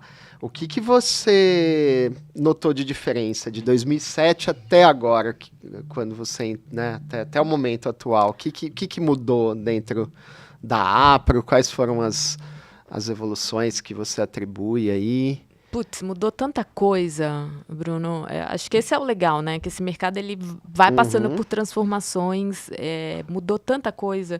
Eu lembro eu chegando ali na Filme Brasil, eu tinha que praticamente implorar para as pessoas, para os diretores, né? Porque a gente tinha ali o início de Filme Brasil era muito voltado para serviço de produção, para aquelas produções, aqueles grandes diretores que vinham para o Brasil fazer a produção aqui e era isso. A gente não tinha essa cultura de construir diretores que fossem para fora, né? Então, assim, os diretores bem-sucedidos aqui no Brasil, a gente praticamente tinha que implorar para ele participar dos eventos internacionais que a gente montava fora. Então, eu lembro ali alguns diretores super renomados na época, tipo, quando a gente falava, vamos para o festival, fazer uma palestra em inglês. Não, Mari, não quero, não, tô bem aqui no Brasil. Porque o Brasil, ele era esse lugar autossustentável, né? A gente, era aquela época dos grandes comerciais ali de cerveja. Então, enfim, tempos áureos da publicidade, né? Aquele lugar ali que, enfim, o mercado internacional era visto como um segundo step, assim, muito distante. Que, para as produtoras que viviam do mercado brasileiro, enfim, a gente via uma abertura quase que pequena. Aí a gente viu a chegada dos argentinos no Brasil, então a gente teve aquela leva de diretores argentinos trabalhando aqui no Brasil, que eu acho que deu uma levantada no sarrafo, né, das produções. Então, Armando Boi, todos esses diretores vindo para o Brasil. E foi ali que eu acho que os diretores brasileiros começaram a se movimentar de falar... Deu uma enciumada no pessoal, então, assim... Poxa, a gente também precisa ir para fora, né? Os caras estão entrando no nosso mercado, a gente também precisa ir para fora. Então, eu acho que começou ali também a surgir uma nova geração de diretores, e coloco Velas, Ian, enfim, todos esses diretores que começaram, acho que ali naquele período, a formar o que eles são hoje, né? Essa potência que eles são hoje. E talvez se eles não tivessem vivenciado um pouco essa disputa dos argentinos aqui no mercado brasileiro, olha que legal. Não teriam tido... Talvez foi o combustível ali para eles... deslancharem e estarem hoje nessa posição que eles estão. Então, acho que é muito legal e hoje ver que as produtoras, elas meio que já nascem assim, né? Meio internacionalizadas. Hoje é possível, né? Não tem como não pensar nisso, porque os clientes todos são globais, né? Então, de certa forma, você tem que ter esse olhar um pouco mais global. Não tem essa barreira que antigamente a gente tinha, né? Eu acho que essa parte legal da internet, que hoje a gente tem acesso a absolutamente tudo. Antigamente era tudo mais difícil, né? Fora isso, a questão da tecnologia, que antigamente também era isso, era tudo mais difícil. Então, mais caro, né? Sim. Hoje em dia a tecnologia também democratizou, barateou, né? Foi bem a transição que a gente falou, né? Do analógico para o digital também, né? Veio tudo meio junto, né? Ali as inovações, né? Exato. Então, eu acho que eu vi um pouco essa transformação acontecendo. E agora eu tô animada para ver essa próxima transformação que vai vir aí com AI, porque eu acho que também vai dar uma revolucionada nesse mercado. Mas eu sou... Não sei se eu sou Alice, enfim, mas eu sempre fico na expectativa de que o melhor ainda está por vir. Eu acho que a gente vai ver muita coisa boa ainda acontecendo disso tudo. Mari, conta pra gente o que é o prêmio UXT e da onde surgiu esse nome também. O prêmio UXT, enfim, é um xodó da casa. A gente está na 8ª edição desse festival e é uma delícia poder botar esse festival de pé, porque era um incômodo antigo dentro da associação o fato dos profissionais que estão atrás das câmeras muitas vezes nem aparecerem na ficha técnica dos prêmios internacionais. Então você vai para Cannes, aparece lá o produtor executivo no máximo, o diretor, o produtor executivo no máximo. Sim. O resto da turma ali que trabalhou, que ralou naquele projeto, muitas vezes não tem o devido reconhecimento, a gente às vezes nem sabe quem foi o assistente de direção, quem foi o diretor de produção, enfim. E às vezes a gente ali decisiva, né, para o sucesso do projeto ali, né? Exatamente. Então, o UXT, ele nasceu desse desconforto das produtoras de entender que o mercado, ele premiava as peças, o diretor, mas não olhava para o resto da cadeia, que é tão importante para fazer a obra ficar de pé, né? Então, acho que a primeira grande motivação de criar um prêmio dentro da APRO foi essa, de dar visibilidade aos profissionais e não aos filmes, não aos projetos, às pessoas que estão atrás das câmeras. E o nome, What's Next, é uma abreviação de What's Next, né? O UXT é uma abreviação de What's Next, que é o que vem aí. O que vem por aí, né? E o que vem por aí. E hoje, nesse contexto de AI, Bruno, que a gente está inserido, gente, esse evento, né, essa premiação, ela não poderia ser mais oportuna, né? Porque olhar para as pessoas olhando para o futuro, porque acho que a AI, ela traz um pouco essa reflexão para a gente, né? De olhar para a inovação, para a tecnologia, de como é que a gente vai conseguir abraçar essa tecnologia, mas ao mesmo tempo sem perder as pessoas que estão nesse processo, né? Fortalecendo esse olhar humano dentro desse processo. Então, acho que o UXT, ele enfim, eu fico muito até emocionada de falar, porque eu acho que a gente foi meio visionária 8 anos atrás, quando a gente criou legal, esse prêmio. Com certeza. Porque hoje ele ainda é mais relevante, né? Se antes ele já fazia muito sentido, eu acho que agora, então, ele é fundamental é a gente fortalecer essa indústria craft, né? Para que as pessoas sigam reconhecendo o valor desses profissionais que estão atrás das câmeras. Legal. E, inclusive, uma das perguntas que chegou na caixinha da Giovana ali, né, que ela abriu no Instagram, como é feita a indicação dos profissionais ao prêmio? Então, a gente abre uma rodada de pergunta, né, para as nossas produtoras. Então, hoje a Apros tem 130 produtoras. Cada produtora ela tem direito a indicar um profissional que mais se destacou ali naquela posição.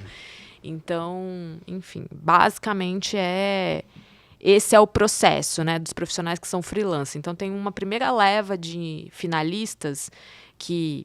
diretor de fotografia, montador, diretor de produção, assistente de direção, enfim. Esses profissionais que são freelancers, que circulam em várias produtoras, eles são indicados pelas nossas produtoras. Então, os nomes, né, que aparecem mais vezes são os nomes que acabam sendo finalistas.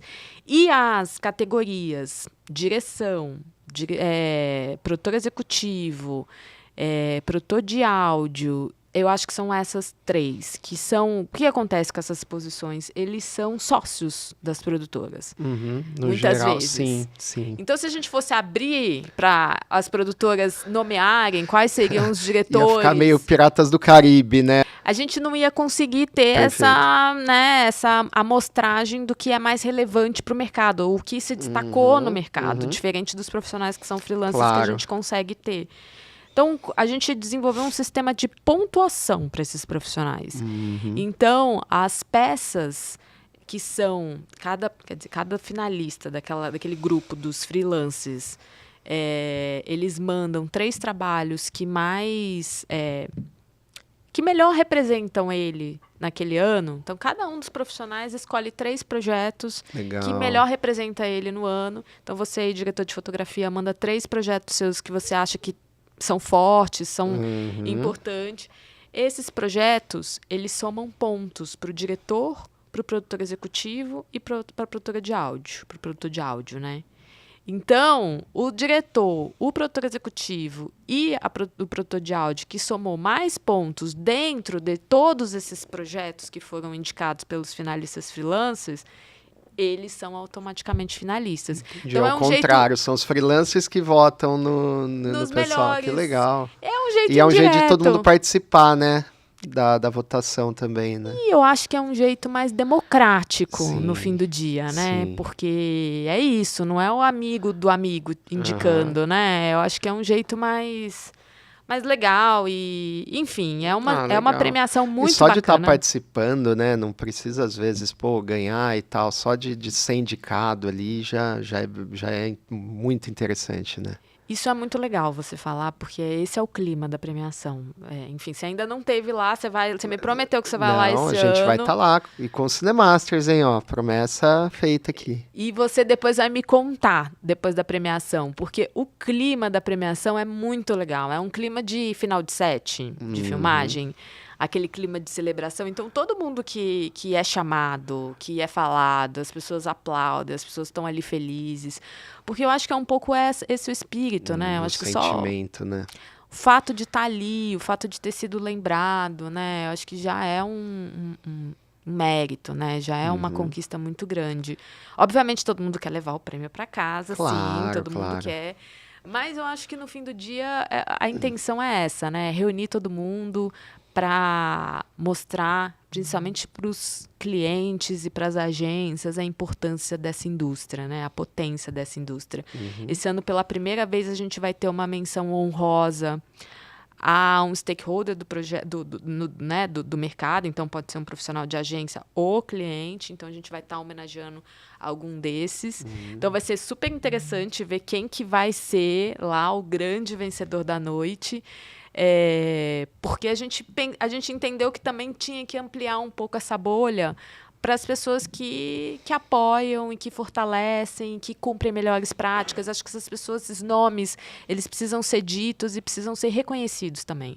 Então, a gente criou essa nova categoria de menção honrosa. Vai ser bem legal também ver quem que vai ganhar esse prêmio. Pô, interessante. Que dia que vai ser, né, esse ano? 8 de dezembro, é isso? Vai ser no dia 8 de dezembro, no MASP. em São Paulo. O festival, ao longo do dia, começa às 10 horas, né, a nossa programação. Então, de 10 às 6 horas da tarde, a gente tem uma agenda de painéis previstos. Então, painéis, oficinas. A gente tem uma masterclass com o DNAD, que é o parceiro internacional que nos ajuda na curadoria do evento, que é um festival de Londres, Que super legal. bacana, que a gente apoia. Então, tem uma programação bem bacana. E é só aí, para associados? É aberto ao público? É compra de ingresso? Como que funciona? aberta ao público, tá no site www.wext.com.br. Lá tem todas as informações. A premiação também é aberta para todo mundo, então a premiação começa de 8 às 10. Então, é um espaço de conteúdo que você vai poder ter essa troca com o mercado. É um espaço para networking. Todas as nossas produtoras estão lá, elas vão em peso. Os diretores vão em peso. E fora que é super divertido, e esse clima de fim de ano, né? Que é um clima meio de confraternização para celebrar, enfim. Mas esse ano desafiador que foi, mas é isso. Estamos todos aqui de mãos dadas. Acho que a gente tem que celebrar com saúde, com trabalho, que é o que importa. Pô, que legal. Uma pergunta que eu queria fazer aqui, se você, né, com toda essa bagagem aí que você tem, né, se você pudesse juntar políticas ou ações, né, cartilhas, enfim, que você viu em diferentes países, por exemplo, né, que funcionam para o setor audiovisual. Se assim, pudesse fazer um catadão de tudo que tem de melhor de cada lugar, o que você traria, assim, né? Que nem você deu o exemplo da questão das produções no Uruguai, né? Que tem um belo bônus para se produzir lá, né? Tem um cashback da coisa, tem um investimento, né? Uma facilitação na entrada de equipamentos, assim, o que você poderia atribuir a facilidades que outros países também dão ao mercado audiovisual de cada região? Tá, eu vou tentar trazer uma pincelada ali em algumas iniciativas que eu acho interessante. Então, acho que essa primeira do Uruguai eu acho super interessante. É importante ressaltar aqui que essa política de cash rebate, tax rebate, muitos países têm, mas nem todos têm para o mercado publicitário. Então, o Uruguai ele é muito pioneiro nesse lugar de oferecer esse cash rebate para a publicidade. Então, eu acho que eu brinco, eu falo que é um benchmark que eu adoraria poder usar de referência aqui para o Brasil. Sim, quem sabe, né? E fora que é simplificado o processo, porque eu acho que esse é o mais legal. Não pode ter burocracia, né? Porque a publicidade ela é muito rápida, né? E não tem o tempo. Às vezes você não tem acesso a todas as informações, tipo plano de mídia, essas coisas, enfim. Porque a gente vê que tem algumas iniciativas no Brasil, mas elas estão todas meio atreladas a questões que às vezes o produtor local não tem acesso, né? Exatamente. Às vezes a gente roda o comercial e depois vai ver o que vai acontecer, depois vai ver como vai vincular, onde vai vincular, né? Então, assim, nem sempre a gente tem todas as informações já no início, né? Total. Então, por isso que eu acho que essa iniciativa eu sempre cito o Uruguai, porque eu acho que eles são muito assertivos, não só nos 20%, mas como eles implementaram isso com todas as facilidades do cash rebate deles. Então, essa com certeza seria a número 1. A número 2, eu acho que é a lei do Chile, que é a lei de pagamento, de prazo de pagamento. O Chile ele tem uma lei que ele estabelece que essa relação de micro e pequenas empresas contra grandes corporações, né, que a gente conhece, eles têm que pagar esses fornecedores em até 30 dias. Perfeito. Que eu acho que também é uma dor desse mercado, né? Essa quase igual funciona aqui. É uma dor nesse nosso mercado, essa questão de prazo de pagamento. Sim, acho que todo mundo que paga com 60, 90, já vi cliente pagar com 180 dias, né? O que é um absurdo, né? E às vezes é uma coisa meio imposta, porque assim, você até manda a sua carta orçamento falando, olha, eu consigo pagar até aqui, mas aí o cara enrola para emitir a PO, aí... Tem muita manobra aí no meio, né, porque o sistema... Porque aí tem empresa que se você não mandar a nota até o dia 20, você só vai receber no dia, sei lá... 52 do outro mês, né? Fica umas coisas assim bizarras, né? E aí você fica ali à mercê desse sistema que eles criam, né, para poder jogar com dinheiro. No fim do dia, eu acho que é um pouco isso. Exatamente, né? Fazer capital de giro com o seu dinheiro, né? Então eu acho que o Chile foi muito fiel Legal. nessa iniciativa deles e, enfim, também é um benchmark que eu acho super bacana. Interessante. E da maneira como funciona lá. Então é um outro país que eu acho bem legal a iniciativa. Um outro país que eu também olho para eles e super admiro a iniciativa é a Alemanha, porque lá os diretores se reuniram com o mercado e eles conseguem cobrar pelo tratamento. Então, para quem não é desse mercado publicitário, acho que vale uma breve explicação do que é um tratamento. Perfeito.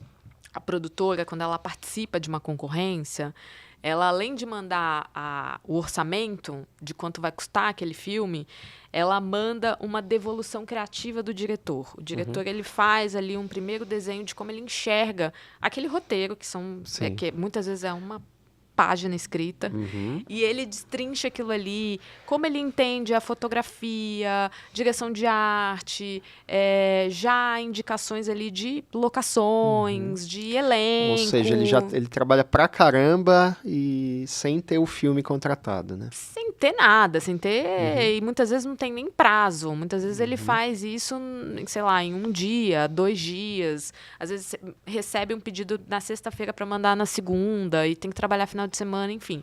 Então, a questão do tratamento é uma dor hoje do mercado. Então, e a Alemanha ela conseguiu criar um sistema onde os diretores, né, as produtoras, elas cobram por esse tratamento. Então, os clientes pagam por esse tratamento. Então, a hora Se que a gente pudesse relacionar até com a questão dos castings, né? Que antes não tinha um cachê teste, aí foi implantado por conta desse tipo de abuso mesmo, né? De ser, às vezes, preciso do teste para um papel de um ator, você vai chamar 100 pessoas, às vezes você escolheu o seu ator no terceiro cara que foi, os outros 90... estão lá, né, perderam um dia ali numa fila para fazer um teste e não vão ser selecionados e não vão receber nada por isso, né? Então, essa história do tratamento, eu acho que é muito legal essa iniciativa e como eles conseguiram se profissionalizar nesse sentido. Legal. Porque uma vez que os clientes pagam pelo tratamento, eu acho que eles são até mais rígidos, né, no processo. Eu vou olhar, eu vou dar uma devolutiva, eu não vou cobrar, eu não vou chamar 8 produtoras para fazerem esse processo de concorrência. Sim, não vai virar um leilão, né, da coisa toda. Eu só vou escolher uma pessoa, então vou escolher 3 produtoras. Então, eu acho que tem todo um olhar um pouco mais objetivo em cima dessa discussão, sabe? Então, acho que essa é uma outra iniciativa que eu acho super bacana também. E, por fim, não podia não citar um país que é óbvio, que é sempre uma referência, que é os Estados Unidos. Eu acho que essa questão deles terem ali o markup das produtoras, né, que é quanto a produtora ela fatura em cima do projeto, muito estabelecido no mercado e sem isso ser uma discussão, né, porque eu acho que muitas vezes as produtoras elas acabam ficando espremidas ali no processo e acabam tendo que baixar a taxa delas por causa disso. Então, eles têm ali um combinado entre eles de até quanto vai. Então, os markups nos Estados Unidos, eles variam de 15% a 20%. Então, a produtora ela vai até o 15%. Abaixo daquilo, ela não faz. Ela não faz o projeto. E ninguém mais faz também, aí que tá, né? Então, eu acho isso muito legal do mercado americano. E o fato deles receberem antes do projeto, 50% antes do projeto começar a ser rodado, os outros 50, 30 dias depois. Então, também deixa num lugar também mais profissionalizado, que eles conseguiram se impor nesse lugar. Legal. Acho que abre chance também para muito mais produtoras participarem do jogo, né? Porque nem todas têm ali o investimento para colocar na frente, né?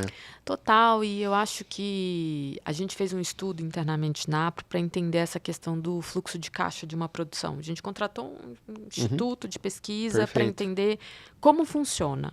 Até para poder passar para os clientes, porque eu tenho tido umas conversas muito legais assim, com os clientes, no sentido de não somos coitadinhos, não estamos pedindo favor.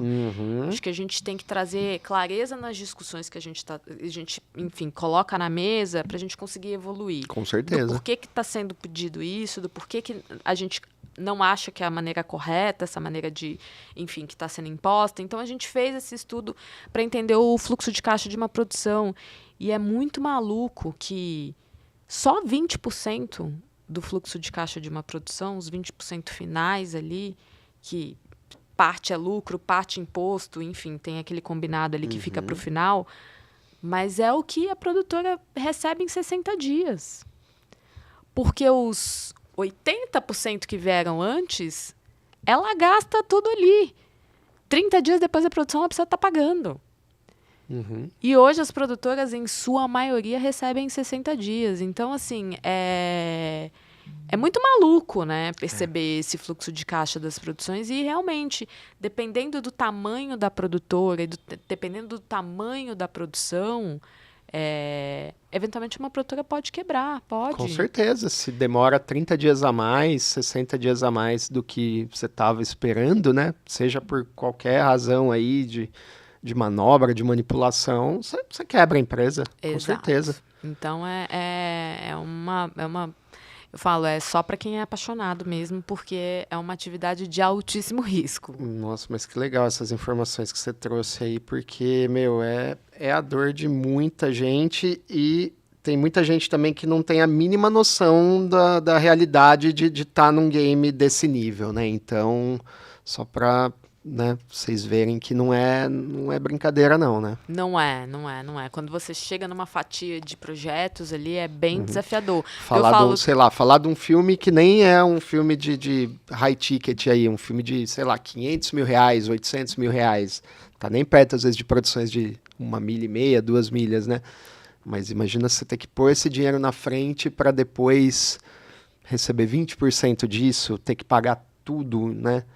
Não, é complicado. É bem desafiador para fazer essa conta fechar. E é isso. Eu acho que todas essas iniciativas que eu citei, elas servem muito de referência para a gente lá dentro da APRO, trazer para o mercado brasileiro, né, e dividir com o governo, dividir com parlamentares em Brasília, enfim, para tentar evoluir em melhores práticas para ajudar, né, também esse ambiente que as produtoras estão inseridas. Tentar educar o próprio cliente, né? Tentar fazer com que, é o que você falou, se tiver uma lei que fale, olha, tem que ser dessa maneira, tem que ser dessa maneira, pronto, acabou, sabe? Né? O quanto o nosso mercado seria beneficiado com tudo isso, né? Com certeza. E fala uma coisa para mim, como que a gente faz para se associar à APRO? Tenho uma produtora, por exemplo. Como eu me associo à APRO? Essa parte é fácil, hein? Não, mas a gente tem ali dentro do site, para quem tiver curiosidade, www.apro.org.br, a gente tem ali um pouquinho as principais entregas, né, os benefícios de se fazer parte. Temos o nosso canal de contato, que é secretaria@apro.org.br. Enfim, deixo aqui esse e-mail para quem quiser mandar um e-mail formalizando um pedido de filiação, mas você consegue mandar também pelo próprio site. A gente pede, né, para preencher uma ficha de filiação com todas as informações que a gente precisa. A gente pede para mandar o contrato social da produtora também. Sim. E a gente pede essa declaração de nada consta no sindicato. Que é o sindicato dos técnicos, Sindicine, que a gente prega por melhores práticas. Boas práticas, né? Não só da porta para dentro, como da porta para fora também. Eu acho que temos que preservar esse mercado como um todo, porque, enfim, as produtoras precisam dos técnicos, os técnicos precisam das produtoras, como a gente precisa dos clientes, precisa das agências, então a gente fortalece todo esse ecossistema, por isso que a gente pede essa declaração de nada consta para nos certificar que a produtora está cumprindo convenção coletiva, respeitando piso remuneratório, enfim, todas essas regrinhas que a gente conversou bastante hoje aqui. Enviando isso para a gente submete para a avaliação do nosso conselho. Então, nosso conselho aprovando, a produtora, ela entra, né, para dentro desse... Tá, e pelo que você comentou, assim, não preciso ser uma grande produtora, se eu for uma pequena produtora que trabalho direitinho, quero me associar, eu vou ter essa possibilidade. Sim, tem modalidades, né? Tem a modalidade conteúdo, tem a modalidade para produtoras que são fora do eixo Rio e São Paulo, Perfeito. tem a modalidade só para nacional, tem a modalidade que inclui Filme Brasil também, que é pensando no mercado internacional. Então Legal, é bem inclusivo, então. Não A tem gen- problema se eu for pequeno, eu vou poder aproveitar os benefícios aí de estar associado. com certeza. Chegando ao fim das nossas perguntas. Gente, o Bruno foi assim, intenso. Ele tirou assim, leite de Ah, pedra. na gente suga aqui, eu pego o couro dos convidados, né? Tirar o máximo de informação aí pra galera. Mas Ai, foi mas- muito legal o papo, assim, já, né? Tem mais duas perguntas, mas de antemão já agradecer a presença aí de vocês e desejar dar mais sucesso, né, na jornada aí Eu tô brincando, mas assim, foi um prazer enorme estar aqui. Só agradeço o convite, nos chamem sempre. O clima é super gostoso e é importante, né? Eu acho que levar esse conteúdo, as Sim. informações, o máximo de gente possível, acho que é um pouco da nossa missão como associação. Então é com o maior prazer que a gente. Falei brincando, mas é com o maior prazer que eu tô aqui Com certeza. Muito bom. esclarecendo todas essas dúvidas. Vou fazer as duas últimas perguntas, que elas estão mais associadas à IA novamente, né? Só para a gente concluir todo o raciocínio. Como que você tem visto a reação dos anunciantes e das agências, né? Em relação ao uso das IAs nas campanhas? Elas têm impulsionado, têm freado, elas estão receosas? Como que você tem visto? Olha, varia muito, Bruno. Você tem clientes que não querem usar AI, Tá. porque estão nesse lugar de vamos entender o que vai ter de regulação antes da gente colocar a nossa marca no meio disso, com Mas aí elas têm receio um medo jurídico mesmo da coisa? jurídico, dano reputacional, porque a gente Tá. sabe que ainda tem uma certa rejeição do público. público, Tá. esse conteúdo 100% plástico, assim, né? Então, tem esse lado desses clientes, dessas agências, enfim. Tem, que é um lado mais conservador. A gente tem outros clientes que eu acho que já passaram dessa arrebentação, que eu falo que já passaram pela fase de encantamento do AI, vamos fazer tudo de AI, é super fácil, é maravilhoso, produziram um filme e não conseguiram veicular, porque o filme ficou qualquer nota. Então, também eu ouço relatos de agências e de clientes que, agora os clientes estão um pouco entendendo o que dá para fazer com AI, o que não dá para fazer com AI, porque eles forçaram tanto a mão para fazer tudo com AI e entenderam que também não era um caminho. Não é por aí, né? E a gente tem a fase dos clientes, obviamente, que estão encantados, que seguem apaixonados pela plataforma e acham que acharam o ovo do Colombo. Então, Tem de tudo, tá? existe esse lugar também. Mas eu acho que a gente está numa fase, de novo, de chegada dessa nova ferramenta, com todas as possibilidades. Eu acho que a gente tende a entrar numa curva de assentar tudo isso, sabe, Bruno? De entender que vamos juntar aqui as duas frentes para atuarem juntos, né? Ao mesmo tempo que eu vejo essa avalanche, enfim, de pedidos e tudo mais envolvendo o AI, a gente também vê uma retomada de orçamentos pedindo o uso de filmes em película. Então, assim, é curioso ver, né, como o negócio vai, mas o negócio volta também, né? Enfim, as tendências, elas avançam, mas elas também resgatam um pouquinho de como era feito. Então, assim, frequentemente você vê o uso ali de uma Super 8 no meio de uma história mais tecnológica. Então, assim, acho que a gente está passando por... Agora a gente está nessa fase de encaixe, sabe? Eu acho que a gente vai chegar num lugar onde as forças vão estar um pouco equilibradas no que é feito em AI e no que é produzido, enfim, da maneira tradicional. Muito bom. Fechou. Então, acho que é isso. E uma projeção para os próximos anos? O que você tem a dizer? Qual que é a posição da APRO em relação a IA mesmo, né? Gente, ele tá, tipo, focado em AI aqui. O nome desse programa tinha que ser especial sobre AI. Mas é complexo fazer uma projeção em torno disso, porque a gente não sabe o que vem de ferramenta. A gente não sabe para onde vai essas ferramentas, né? Como que elas vão evoluir. A gente falando há pouco no off, né? Tem coisa que ainda sai meio, né? Mão de 6 dedos, né? É isso, né? O relato que eu ouvi da diretora lá fora. 100 prompts para cada segundo de cena. Então, a gente ainda está nesse lugar, né? Que não é tão fácil assim, nem tão rápido assim, como a gente... Quem não está no dia a dia da operação, acho que talvez para um cliente que usa o ChatGPT para... Eu estou falando o nome da plataforma, nem sei se pode falar o nome da plataforma, mas enfim. Acho que não tem problema. Usa uma plataforma X para fazer revisão de um e-mail ou fazer um resumo de um relatório, é uma coisa. Outra coisa bem diferente é você pegar um filme que você vai veicular, que está falando da sua marca, dos seus valores, vendendo, sabe, uma coisa muito mais profunda, né? Quando você fala de construção de marca, é muito complexo você não ter o controle dessa narrativa, né?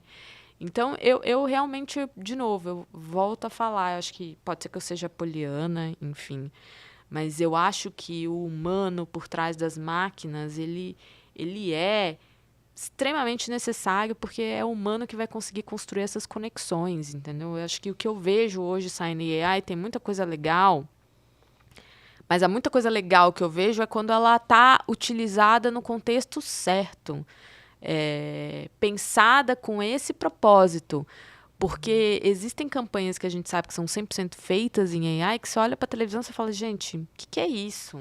Você tira a marca, pode ser qualquer coisa. Não tem o DNA da marca, não tem a cara da marca. Né? Então, genérico, né? Uma coisa plástica, não tem uma estética, sabe, uma identidade.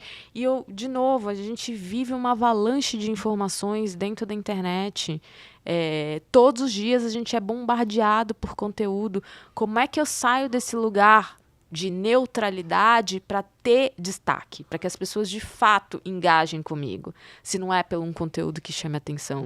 E esse conteúdo, desculpa, hoje infelizmente o que eu vejo saindo, pode ser que amanhã, por isso que eu falo que é difícil fazer uma previsão de 5 anos, pode ser que amanhã tenha uma plataforma incrível que consiga me entregar isso. Hoje, do que a gente vê, as plataformas, acho que elas ajudam muito, mas, de novo, sempre que em conjunto com o talento humano, com o olhar humano, enfim, fazendo, né, essa conexão.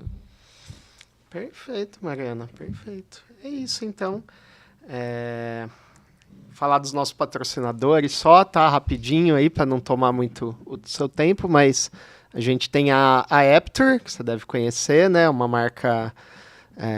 que tem equipamentos de iluminação fantásticos, a gente é fã, inclusive essa sala aqui do podcast em breve vai ser a sala Aptor, né? A gente vai colocar todas as luzes aqui da marca, e o nosso outro patrocinador que é a MCI também, que é uma importadora de equipamentos, né? Então se vocês precisarem de qualquer coisa em relação a lentes, DZO, os próprios equipamentos da Aptor, dá uma ligada lá para o pessoal. E é isso, agradecer a sua presença, desejar muito sucesso. E dia 8 estaremos por lá, então, hein? Com certeza.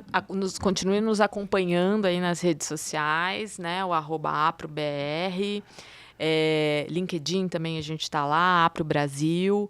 A gente sempre divulga ali nossos eventos, as nossas programações, enfim, o que tem de novidade também que a gente consegue compartilhar, de atualização em instrução normativa, alguma coisa assim. Então, eu super recomendo que acompanhem a Apro nas redes sociais, porque apesar da gente ter essa coisa dos associados e tudo mais, o que a gente consegue compartilhar com o mercado, a exemplo da cartilha de AI que a gente compartilhou com o mercado, enfim, a gente sempre tenta divulgar, até porque a gente entende que como missão da associação é levar boas práticas para todo o mercado.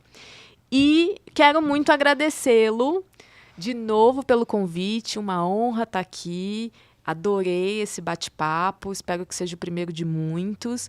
Te espero lá no dia 8, no Wext, MASP. Conto com vocês também, todo mundo lá. A mulherada que estiver por aí também nos acompanhe, programa Visionárias. Esse ano foi restrito para os nossos produtores, porque, de novo, foi um programa piloto. Mas, assim, a gente lá na APRO tem como missão também dar visibilidade para as mulheres, colocar mais mulheres aí nessa posição de liderança e alavancar esse mercado, porque assim, tá tudo bem, vocês homens, a gente adora, mas vamos trazer também mulheres diretoras de fotografia, montadoras, enfim, quero ver todas elas em todas essas áreas, né? Não, aqui no Cinemasters a gente tenta fazer a nossa parte, tá? Porque aqui a nossa intenção é sempre trazer meio a meio, 50% de convidadas, 50% de convidados. Nem sempre a gente consegue, porque a gente às vezes tem muita resistência da mulherada para vir falar aqui, sabia? Olha! É verdade, mas assim, acho que se fizer um balanço, a gente tem aí pelo menos 60%, 40% da divisão de homens e mulheres aí para convidadas. Então, acho que estamos mais ou menos na meta. Que legal, parabéns pelo trabalho, mulheres, não fiquem com receio, venham, eles são ótimos, o Bruno trata bem todo mundo, leva pra almoçar, tá tudo certo. É isso aí. Então, recomendo. E continue com esse trabalho super importante que você faz aqui, vocês viu? Também, Obrigada. Vocês também. Então é isso, a gente fica até o próximo episódio.